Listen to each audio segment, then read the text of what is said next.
All right, so trying to keep up with blockchain, it can sometimes feel like you're drowning in information, especially with all the hype around these layer 2 solutions, right? Yeah, it's a lot. But hey, that's what we're here for, right? We're diving deep into all this today, cutting through the noise to figure out what really matters. Exactly.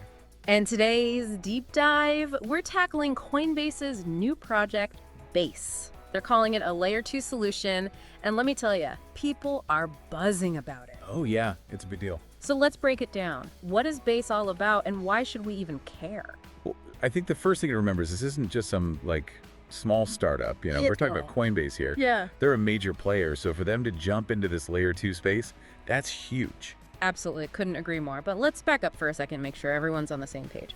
So for anyone hearing Base for the first time today, imagine you're trying to, I don't know, send a payment, right? And you're doing it on the Ethereum blockchain.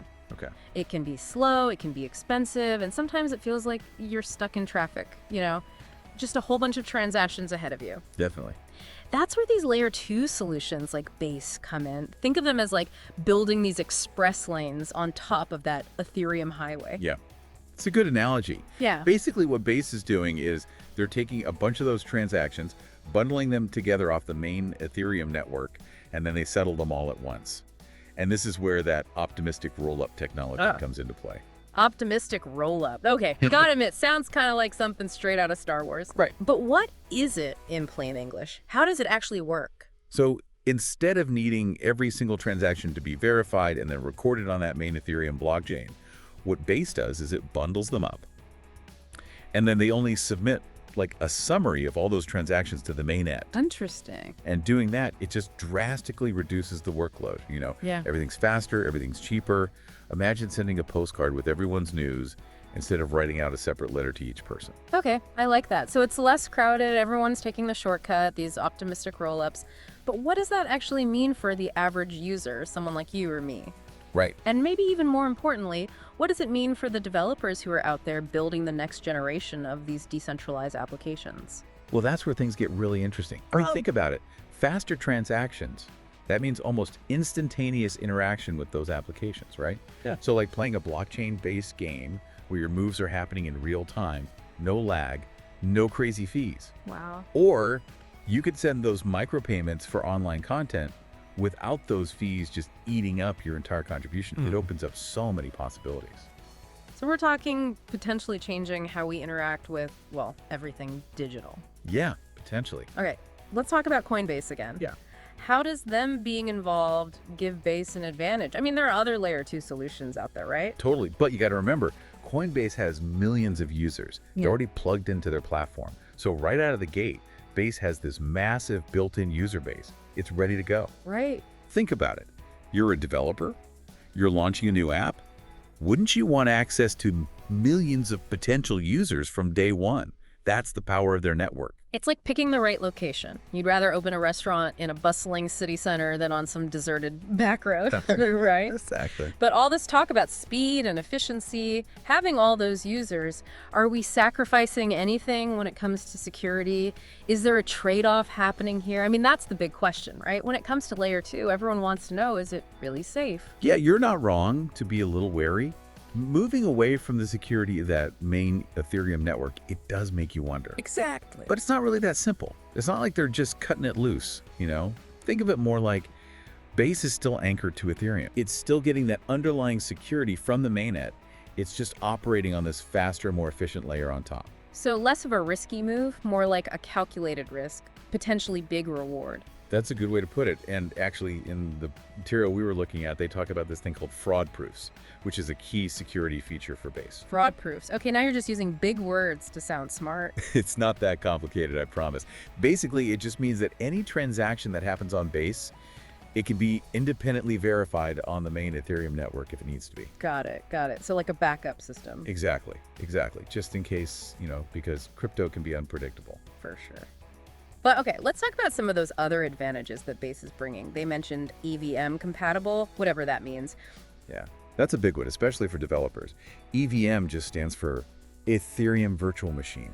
Basically, think of it as the engine that makes Ethereum applications run. Okay. What makes Base interesting is that because it's compatible with that, It means developers can take their existing Ethereum applications and basically just port them right over to Base without having to change that much. So less starting from scratch, more like copy paste, and they're good to go.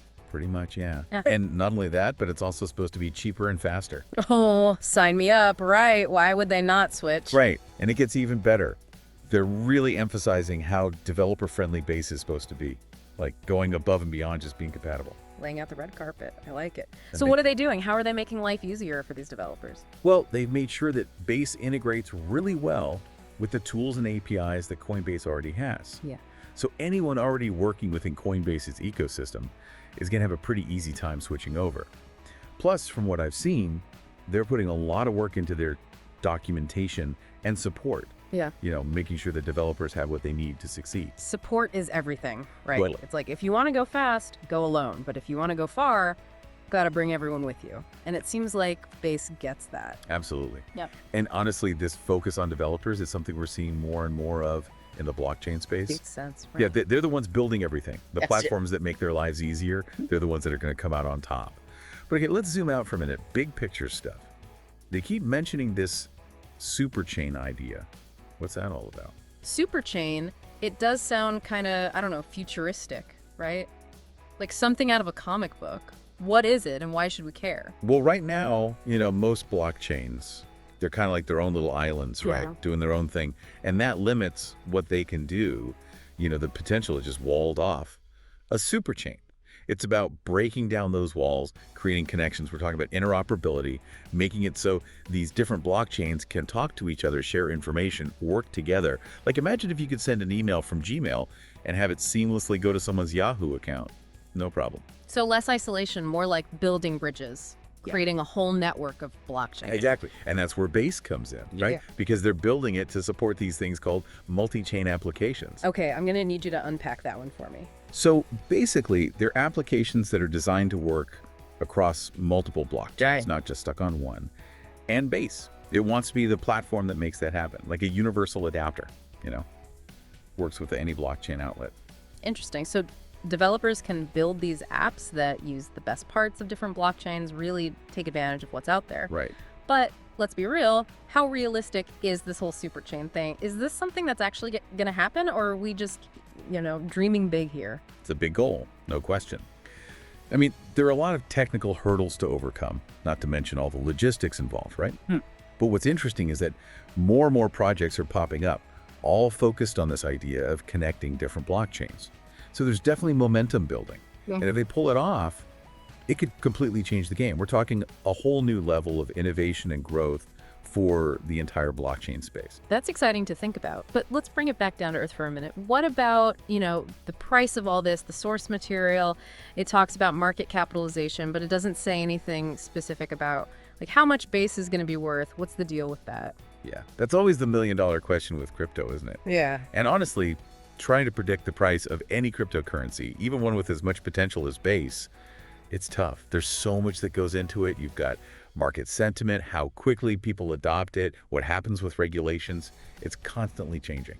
So no crystal ball predictions then. But there have to be some signs to look out for, right? Like how can we get a sense of whether or not Base is actually going to be successful? Oh, absolutely. One of the Yeah. biggest ones. Community growth. Right. Are people excited about Base?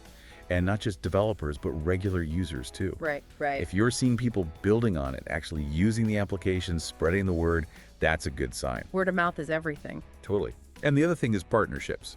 We talk about Coinbase, obviously, but are they teaming up with other big names in the space, working with other projects, integrating with existing ecosystems? That's another sign of a platform that's healthy and growing, It's all about who you know, right? pretty much. But at the end of the day, what matters most is user adoption.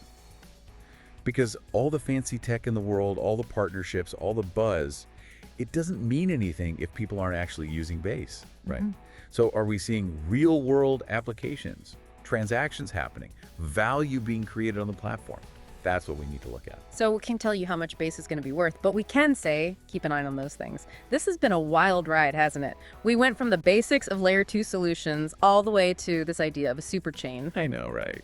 If you're as fascinated by all this as we are, we'll make sure to include links to everything we talked about in the show notes. Check it out. But before we go, one last thought. Let's say Base does become what they're hoping it'll be, the go-to platform for, well, everything. What does that mean for how we interact with technology, with each other, with the world around us? It's something to think about. And it might just shape the future of the decentralized internet as we know it. Thanks for joining us on this deep dive. We'll catch you next time.